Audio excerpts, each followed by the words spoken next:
하나님의 말씀을 봉독하겠습니다. 여호수아 4장 4절에서 7절까지입니다. 구약성경 323면입니다. 여호수아서 4장 4절에서 7절까지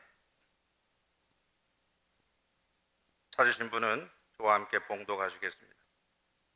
여호수아가 이스라엘 자손 중에서 각 지파에 한 사람씩 준비한 그 12사람을 불러 그들에게 이르되 요단 가운데로 들어가 너희의 하나님 여호와의 궤 앞으로 가서 이스라엘 자손들의 지파 수대로 각기 돌 한 개씩 가져다가 어깨에 매라.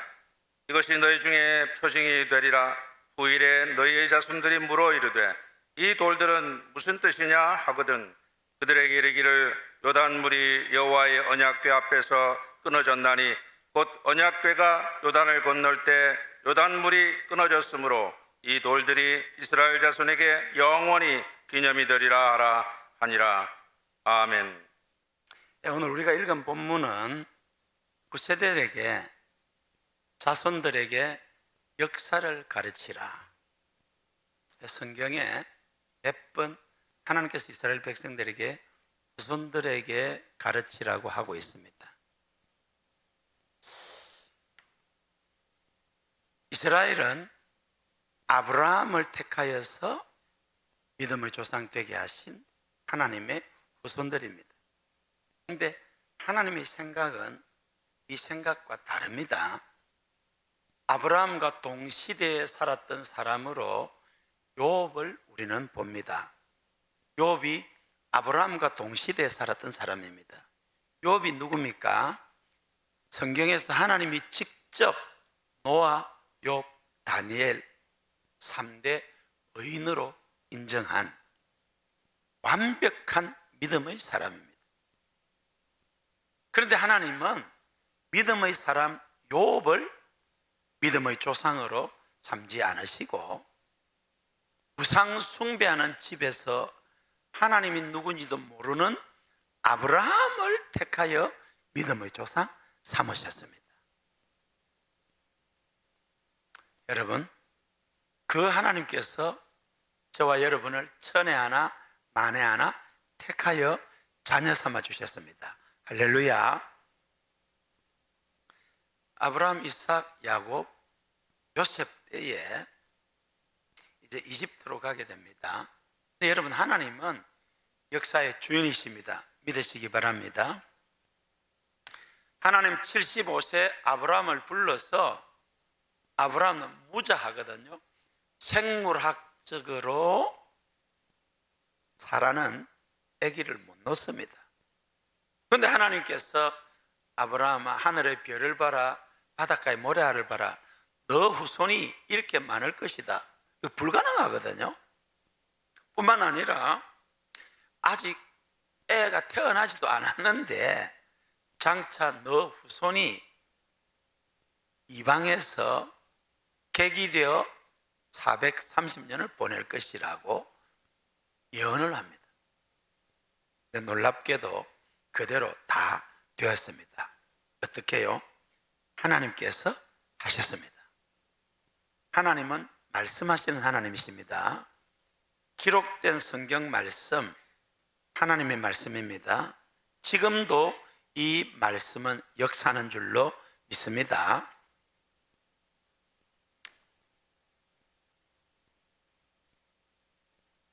요셉 때에 7년 대 풍년 뒤에 찾아오는 7년 대 흉년에 야곱의 후손 70명이 이집트로 이주해 갑니다. 먹고 살려고.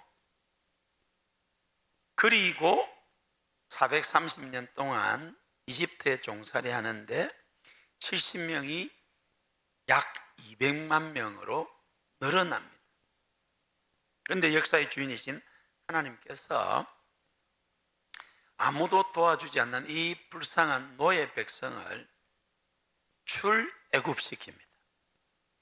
하나님께서 하신 것입니다. 앞에는 홍해바다, 뒤에는 애굽의 철병거가 기다리고 있습니다. 죽을 수밖에 없습니다. 네, 여러분, 하나님이 살려주시면 삽니다.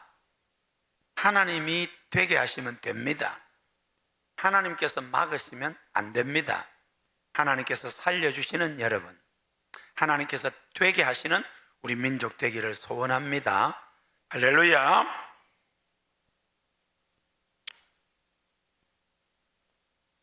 그렇게 해서 이제 이스라엘 백성들은 430년 종살이하던 그 이집트에서 아무 나라의 도움 없이 하나님의 은혜로 출애굽하고 홍해바다를 건너고 드디어 아브라함과 그 약속의 땅 가나안을 눈앞에 두고 있습니다.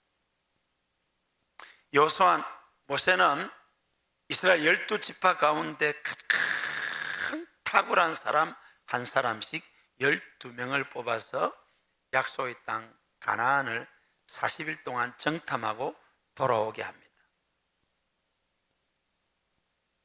그 정탐하고 돌아온 12명 중에서 10명은 세상적으로 탁월한 안목과 분석력과 실력을 갖춘 유능한 사람입니다. 200만 명 가운데 뽑힌 12명입니다. 대단히 뛰어난 사람들입니다. 그런데 안타깝게도 이들은 역사의 배후에 있는, 역사가 하나님의 손에 달려있는 이 믿음이 없었습니다. 믿음이 없었을 뿐만 아니라 부정적으로 선동하는 좋지 못한 성향을 가지고 있었습니다.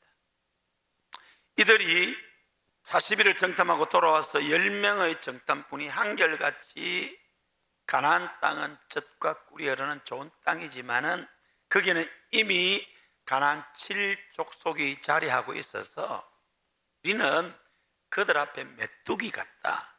메뚜기는 잡아먹힙니다. 요게 메뚜기 사고라고 합니다. 메뚜기.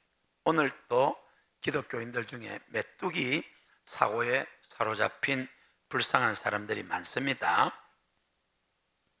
그렇게 우리는 죽겠다. 차라리 우리가 애굽에서 죽었으면 좋았을 것을, 이 광야에서 죽었으면 좋았을 것, 돌아가자. 여러분, 군중들은 참 어리석습니다. 선전선동에 넘어갑니다. 그 불신앙적이고 부정적인 보고를 듣고 통곡하면서 우리가 차라리 이 광야에서 죽었으면 좋았을 것을 애굽에 있을 때가 더 낫지 아니하냐, 돌아가자 라고 합니다. 그때 여호수아와 갈렙은 자기 옷을 찢으면서 아니다, 그들은 우리 밥이다. 이 땅은 하나님께서 우리에게 약속하신 땅이다. 건너가면 우리가 취할 것이다 라고 이야기를 합니다. 그런데 백성들은 여호수아와 갈렙의 말을 듣지 않고 10명의 불신앙적인 정탐꾼, 부정적이고 비판적인 그런 원망하는 사람들의 말을 듣고 이제 이들이 따라가려고 하죠. 하나님께서 진노하셔서 이들을 다 죽이고 모세를 통해서 새로운 나라를 이루려고 할 때 모세는 생명건 중보기도를 합니다. 하나님, 우리를 용서해 주십시오. 내 생명을 하나님의 생명책에서 제 이름을 제하여 버리더라도 우리를 용서하시고 구원해 달라고 민족을 위한 중보기도를 들으시고 하나님이 살려주십니다. 할렐루야. 나라와 민족 위해서 기도합시다. 나라와 민족을 살리는 기도의 용사 되시기를 주의 이름으로 축원합니다. 하나님은 모세의 생명건 중보기도를 듣고 용서해 주십니다만은 10명의 정탐꾼과 그 정탐꾼의 말을 듣고 불신앙, 부정적인 원망한 사람들 20살 이상, 자기 말에 책임져야 할 사람 60만 명은 가나안 땅 못 들어가게 합니다. 남자만 60만 명이니까 여자 치면 최소 120만 명에서 많게는 150만 명이 광야에서 죽게 합니다.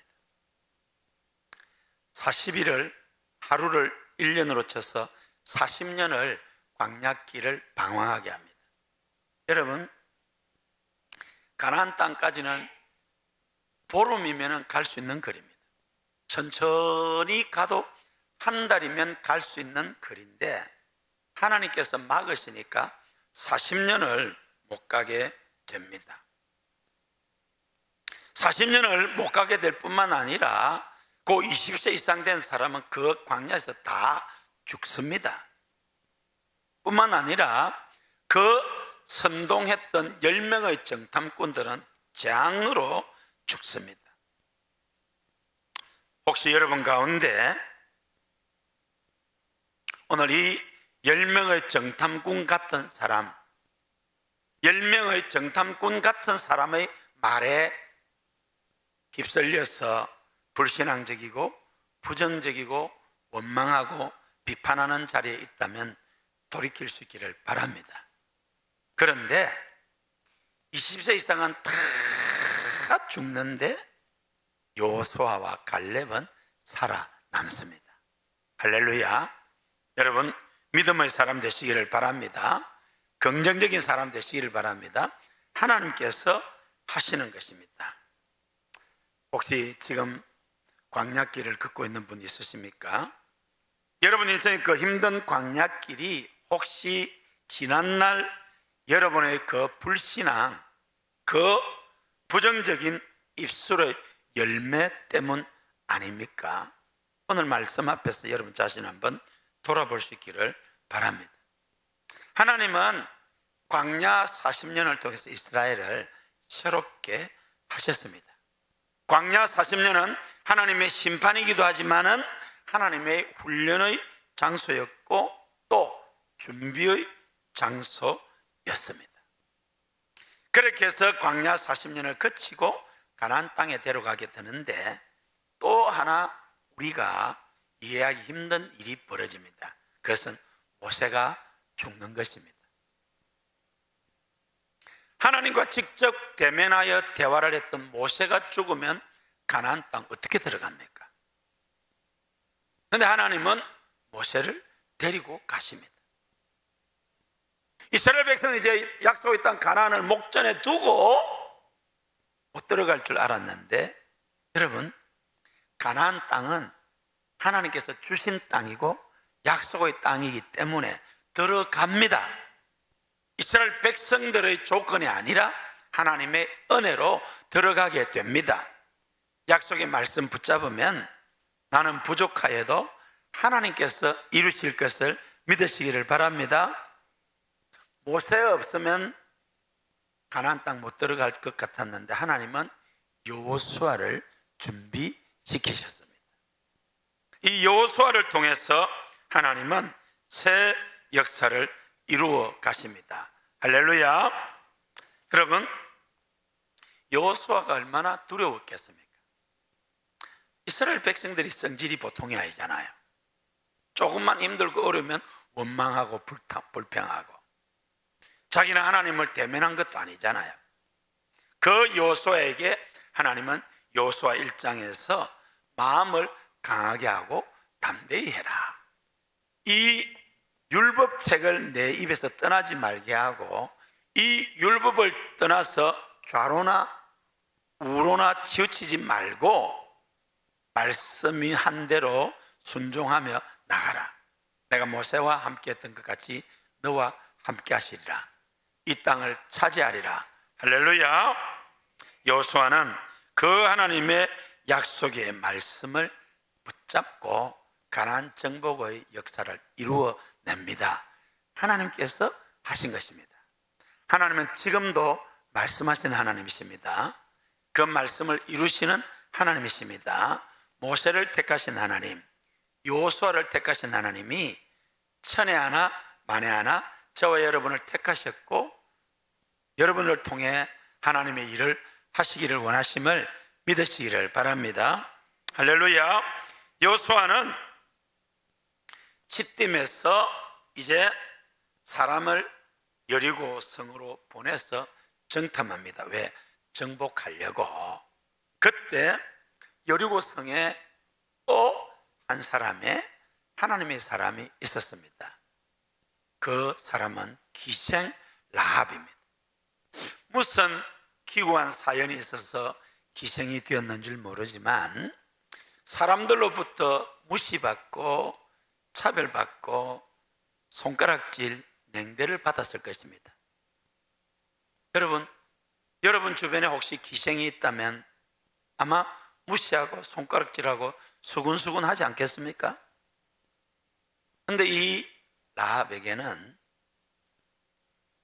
하나님을 향한 믿음이 있었습니다. 아니 430년 종살이 했는데 여호와라는 하나님이 대제국 이집트에 10가지 재앙을 내리시고 출애굽시키시네. 홍해 바다를 갈라버리시네. 야, 진짜 하나님은 여호와 하나님이구나. 그렇게 소문으로 들어서 하나님을 믿게 되었습니다. 할렐루야. 하나님을 믿는 여러분 되시기를 주의 이름으로 축원합니다. 라합은 자기 민족을 배신한 그러한 역적이 아니라 역사의 주인이신 하나님, 참 생명과 구원의 주인이신 하나님을 나의 하나님을 믿은 믿음의 사람입니다. 할렐루야. 여러분들도 이런 믿음의 사람 되시기를 주의 이름으로 축원합니다. 하나님의 은혜가 얼마나 크냐 하면은 기생인데 다윗의 할머니가 됩니다. 조상이 됩니다. 이 기생 라합의 후손에게서 예수님이 탄생합니다. 할렐루야. 성도 여러분, 소망을 가지시기를 바랍니다. 기생도 하나님 앞에 쓰임 받는데 저와 여러분들도 하나님 마음에 들어 하나님께 쓰임 받기를 주님의 이름으로 축원합니다. 이제 여호수아 3장에 보면은 여호수아는 요단강을 앞에 두고 요단강을 건너서 약속의 땅 가나안으로 가기로 결정을 합니다. 요단강 도하를 앞두고 여호수아는 특이한 명령을 내립니다. 여호수아서 3장 3절 4절 5절 읽으시겠습니다. 백성에게 명령하여 이르되 너희는 레위 사람 제사장들이 너희 하나님 여호와의 언약궤 매는 것을 보거든 너희가 있는 곳을 떠나 그 뒤를 따르라. 그러나 너희와 그 사이 거리가 2000 규빗쯤 되게 하고 그곳에 가까이 하지는 말라. 그리하면 너희가 행할 길을 알리니 너희가 이전에 이 길을 지나보지 못하였음이니라 하니라. 여호수아가 또 백성에게 이르되 너희는 자신을 성결하게 하라. 여호와께서는 내일 너희 가운데 기이한 일들을 행하시리라. 할렐루야. 여러분, 강을 건너려고 하면은 배를 대령을 하든지 아니면 다리를 놓아서 건너야 됩니다. 그런데 이 요단강 우기철이라서 강이 범람하고 있습니다. 들어가면 떠내려가 빠져 죽습니다. 그런데 하나님은 특이한 명령 세 가지입니다. 첫째로 제사장들이 여호와의 언약궤를 메고 먼저 강에 들어가서 강 중앙에 서 있으라는 겁니다. 여러분, 언약궤가 뭡니까? 그 언약궤 안에 하나님의 임재를 상징하는데 세 가지 물건이 있습니다. 첫째로 모세의 10계명의 두 돌판, 두 번째로 아론의 쌍난 지팡이, 이거 두 개 다 하나님의 기적인데 세 번째, 만나를 담은 항아리입니다. 이게 하나님의 전능하심을 보여줍니다. 여러분, 만나가 뭡니까? 출애굽한 이스라엘 백성들이 밤에 자고 나면 이슬과 함께 내리는 것입니다. 만나의 수명은 하루입니다. 하루 지나고 나면은 벌레가 생기고 냄새가 나서 못 먹습니다. 그런데 놀라운 것은 안식일, 금요일 해질 때부터 토요일 해질 때까지를 안식일이라고 합니다. 그러니까 금요일 아침에 하늘에서 내리는 만나는 안식일치 이틀 분량의 만나가 내립니다. 놀라운 것은 만나의 수명은 하루라고 했잖아요. 그런데 금요일 아침에 내리는 만나는 이틀 동안 벌레가 먹지 않습니다. 우리 하나님 이렇게 놀라우신 분입니다. 할렐루야. 더 놀라운 것은 이제 만나가 그칠 때 하나님은 증거로 그 만나를 담은 항아리를 만나를 항아리에다가 담게 했습니다. 여러분, 만나의 수명은 길어야 이틀인데 항아리에 담으면 이거 썩어 없어지잖아요. 그런데 놀랍게도 언약궤 속에 든 그 항아리에 담긴 만나는 하루가 가도 열흘이 가도 1년이 가도 변함이 없습니다. 할렐루야. 여러분, 오직 하나님만 가능하십니다. 우리 하나님은 이렇게 놀라우신 하나님이십니다. 할렐루야. 그 언약궤를 제사장들이 메고 먼저 강에 들어가고 강 중앙에 서 있으라는 겁니다. 두 번째로, 이제 모든 백성들은 제사장 따라 강에 들어가야 되는데 그 거리는 내 마음대로 가까이 가면 안 됩니다. 2000규빗이라고 했습니다. 한 규빗이 1규빗이 45.6cm입니다. 그러니까 약 912m 떨어져서 따라가라는 겁니다. 왜 912m냐? 하나님께서 그렇게 정하셨습니다. 여러분, 하나님께서 정하신 것은 뜻이 있고 의미가 있습니다. 순종하시기를 바랍니다. 할렐루야. 세 번째로, 자신을 성결하게 하라고 했습니다. 여러분, 하나님께서 우리에게 요구하시는 것은 성결함입니다. 우리의 말, 삶이 성결하기를 원하십니다. 우리는 거친 세파에서 알게 모르게 죄와 허물이 있습니다. 날마다 회개하여 예수님의 보혈로 정결케 되시기를 주의 이름으로 축원합니다. 그렇게 성결하라. 이것이 요단강을 앞둔 이스라엘 백성들이 해야 할 세 가지입니다. 제사장들이 언약궤를 메고 앞장서고 912m 떨어져서 따라서 지나가면은 건너게 되는데 성결케 된다. 여러분, 이스라엘 백성이 어떤 사람들입니까? 조금만 어려워도 원망하고 불평하는 무리들 아닙니까? 그래서 이 광야 세대들, 이 출애굽 세대들은 그 열정탐꾼의 부정적인 보호를 듣고 원망 불평하다가 다 죽었잖아요.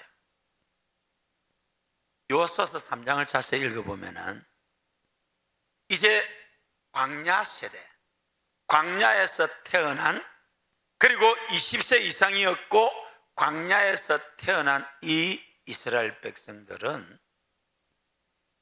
숫자가 거의 줄어들지 않습니다. 거의 그대로입니다. 단 한마디도 이유를 달거나 불평하거나 원망하지 않습니다. 아니, 강을 건너려고 하면은 징검다리를 놓든지 배를 대동하든지 다리를 놓든지 해야지. 지금 뭐 하는 겁니까? 우리 다 죽이려고 합니까? 아무도 그 말 안 했습니다. 제사장들도 언약궤를 메고 강물에 들어갔고 백성들도 912m 거리를 두고 다 들어갔습니다.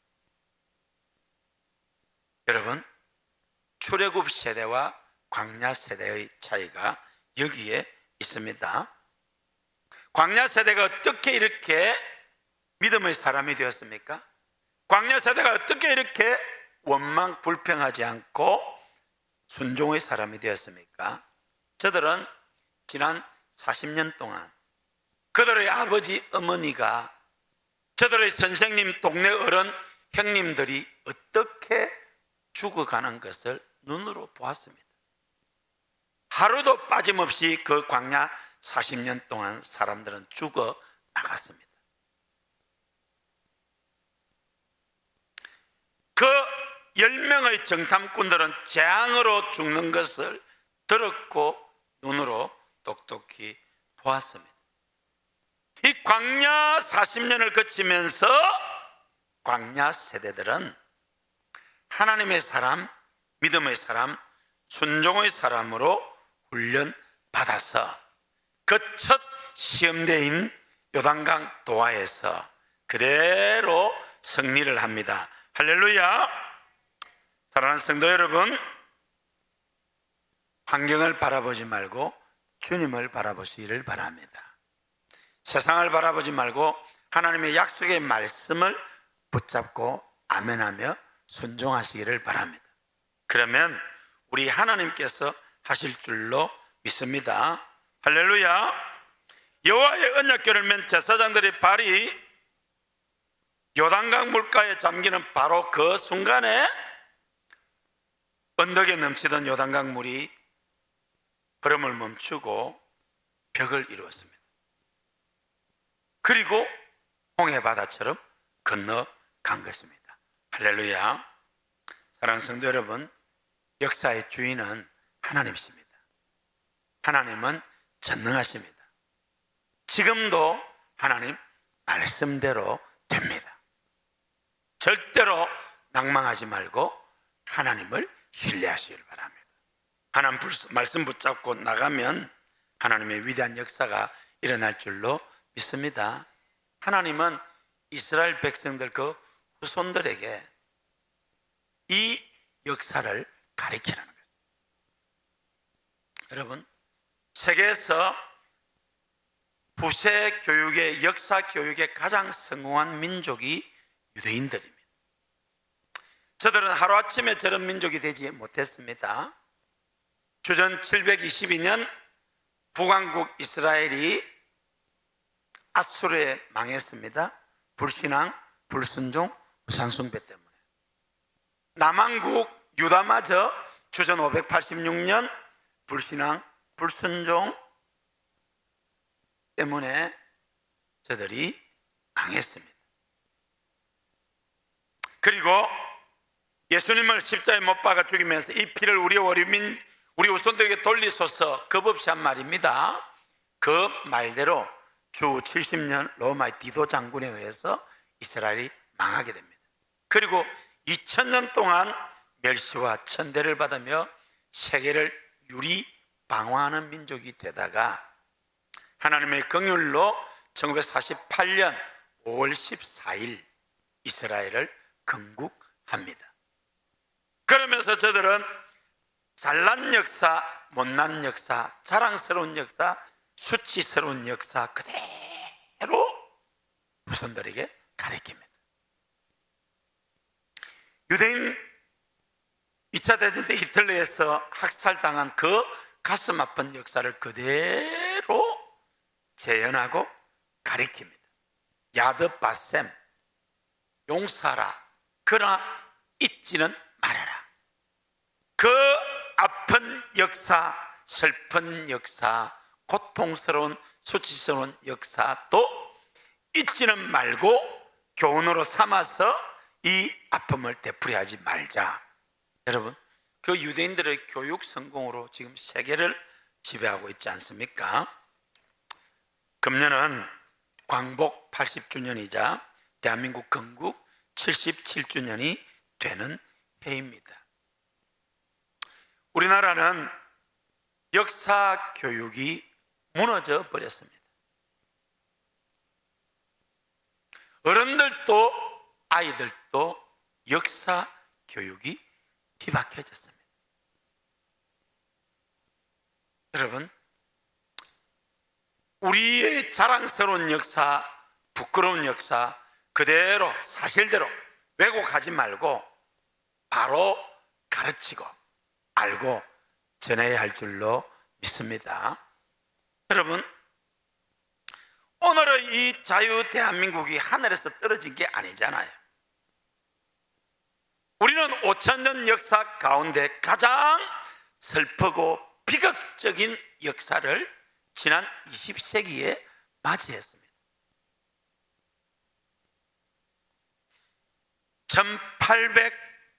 1894년 청일전쟁이 우리나라에 있었죠. 1895년 음력 8월 20일 양력 10월 8일 민비, 명성황후로 일컬어지는 민비가 경복궁에서 잠을 자다가 일본 자객에 의해서 살해당하고 광화문 내거리에서 불태워 죽임을 당했습니다. 그때 우리 명성황후를 죽인 사람이 겨우 48명밖에 안 됩니다. 나라가 얼마나 힘이 없었는지 48명의 일본 자객에 의해서 우리나라 국모가 여행 중이 아니고 경복궁에서 잠자다가 죽었습니다. 그렇게 슬픈 역사를 보내다가 1910년 8월 29일 일본의 나라를 빼앗기지요. 좀 더 알아보면은 팔아먹었습니다. 그렇게 일제 36년 동안 우리는 얼마나 슬픔을 겪었습니까? 우리 말, 우리 글을 잃어버리고 우리 할머니, 어머니가 정신대 끌려가고 정신대 끌려가지 않으려고, 그리고 우리 부모님들은 징용 가고, 우리 아버지도 일본 징용 가서 나가사키에서 죽을 뻔했어요. 그런데 하수구를 통해서 탈출했다고 하더래요. 말이 좋아 하수구지 똥통을 통해서 탈출해서 그래서 살아났습니다. 그래서 오늘 제가 있는 거예요. 그렇게 처참했던 우리나라가 지금은 너무 위대한 나라가 됐잖아요. 이 나라가 그냥 하늘에서 뚝 떨어진 것입니까? 아니다 말이죠. 우리 후손들에게 가르쳐야 할 줄로 믿습니다. 그런데 가르치기 위해서 우리가 바로 알아야 되지 않겠습니까? 우리가 역사를 바로 알고 이 역사를 바로 전해야 하는 것입니다. 제가 전 세계로 다니면서 이런 이야기를 좀 하거든요. 특별히 우리 대한민국 건국 관련해서. 그게 이제 이번에 그 문암 애국대상 하시는 분들에게 아마 좀 전달이 된 것 같아요. 제가 짧은 시간에 두 가지만 하려고 합니다. 여러분, 제2차 세계대전을 일으킨 나라는 일본, 독일, 이탈리아입니다. 이 2차 세계대전이 끝나는 것은 1945년 7월 16일 오펜하이머 박사가 원자폭탄 실험에 성공함으로 말미암아 8월 6일, 7월 16일에 원자폭탄 실험에 성공하고 8월 6일 인도 히로시마 상공에 8월 9일 나가사키에 원자폭탄을 투하하면서 8월 15일 일본 천황이 무조건 항복함으로 말미암아 2차 세계대전이 끝나고, 그리고 우리나라가 독립을 하게 됩니다. 우리는 이 2차 대전이 끝났으니까 당연히 독립했다는데 그렇지 않습니다. 지난 2010년 정유라 박사가 카이로 선언을 연구하다가 특이한 문구를 하나 발견하고 대한민국 독립의 문 카이로 선언이라는 책을 썼습니다. 세계 제2차 대전이 한참일 때 1943년 11월 23일에서 26일까지 이집트의 수도 카이로에서 미국의 벤자민 루즈벨트 대통령, 영국의 처칠 수상, 자유중국의 장개석 총통, 요즘은 장제스라고 합니다. 이 세 사람이 모여서 더 이상 1차, 2차 대전 같은 전쟁이 있어서는 안 되겠다. 그러기 위해서 국제연합 유엔을 만들자. 여러 합의를 하고 11월 27일에 발표를 합니다. 그래서 카이로 선언이라고 하는데, 그 카이로 선언 여러 조항 중에 한 가지 특이한 문구를 정유라 박사가 발견하게 됩니다. 그 문구에 한국민이 노예 상태에 놓여 있음을 유의하여 앞으로 적절한 과정을 통해 한국을 자유 독립국가로 할 것을 결의한다. 당시 세계를 리드하던 미국 대통령, 영국 대통령, 중국 총통이 결정했단 말이에요. 그래서 해방이 되었을 때에 우리나라가 독립이 되었습니다. 하나님의 놀라운 섭리인 줄로 믿습니다. 두 번째로, 독립이 되었지만은 우리나라가 휴전선으로 38선으로 갈리게 됩니다. 1945년 2월 얄타에서 회담을 할 때 스탈린 보고, 야, 너희도 태평양 정책 좀 참전하라 하는데 이 소련이 차일 피일 참전하지 않습니다. 그러다가 8월 6일, 8월 9일 원자폭탄이 떨어지는 것을 보고는 소련이 참전을 결정합니다. 1945년 8월 9일 참전을 결정하고 바로 북한 땅으로 내려와 버립니다. 이것이 우리에게 너무 가슴 아픈 일이죠. 왜?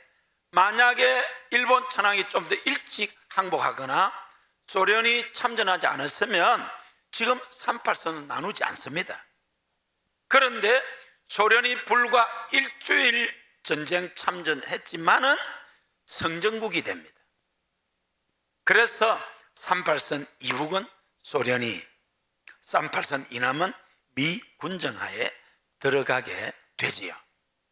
여러분, 지금 우리나라가 너무나도 갈라져 있잖아요. 지금보다도 해방 이후에는 너무나도 갈라져 있고 불안했습니다.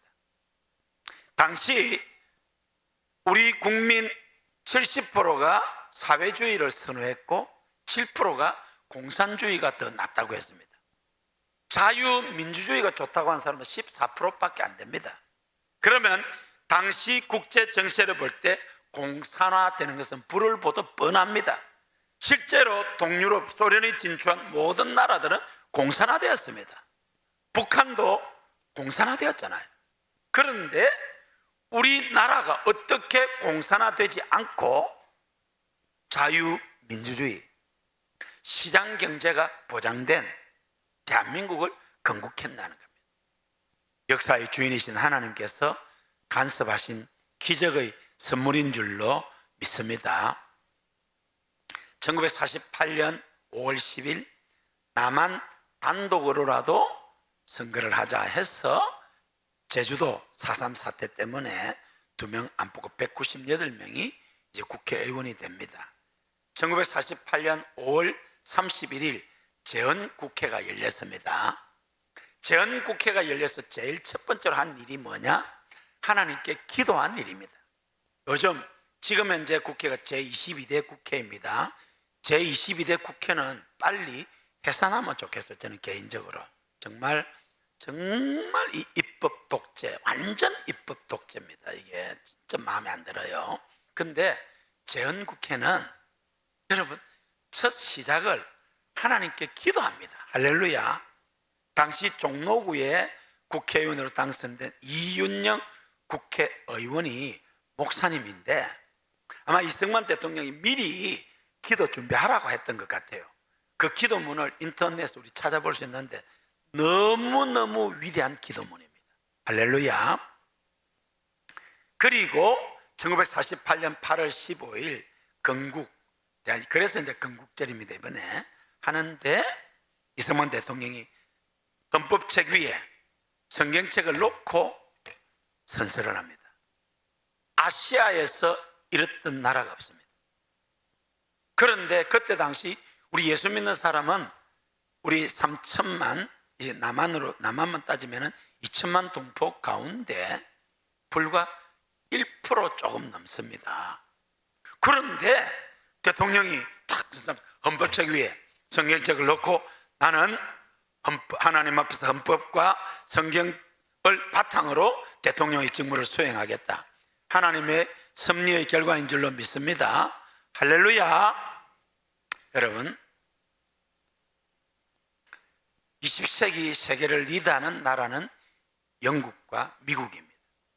그런데 이승만 대통령과 우리 대한민국을 건국한 지도자들은 우리가 이렇게 힘이 없고 망했지만 우리나라도 하나님을 믿는 민족이 되면은 영국, 미국 같은 나라가 될 것이다 라는 꿈을 가지고 1948년 8월 15일 여호와를 자기 하나님으로 삼은 나라 대한민국, 하나님의 기업으로 빼신 바 된 대한민국은 복이 있을 것이다 라는 뚜렷한 국정 철학 위에 세워진 나라가 우리나라입니다. 할렐루야. 6.25 전쟁이 있고 많은 시련이 있었지만은 지금 우리나라는 세계의 우뚝 선 나라가 되었습니다. 역사의 주인이신 하나님께서 이 마지막 때에 제2의 택한 이스라엘 영적 제사장 국가로 우리 민족을 들어 쓰시려고 섭리하신 결과인 줄로 믿습니다. 사랑하는 성도 여러분, 광복 80주년 그저 주어진 것이 아니라 하나님의 섭리이고 기적의 선물입니다.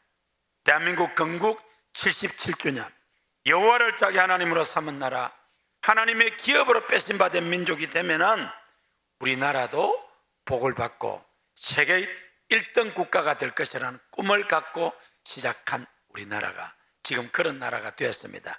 우리 찬송하겠는데요.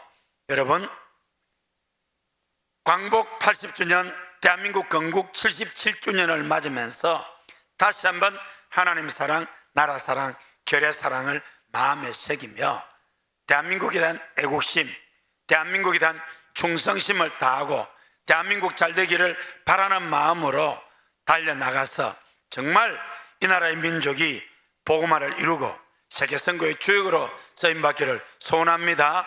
그 영광스러운 민족의 미래를 위해서 귀하게 쓰임받는 우리 한국교회와 우리 고현교회와 성도 여러분 다 되시기를 주의 이름으로 축원합니다.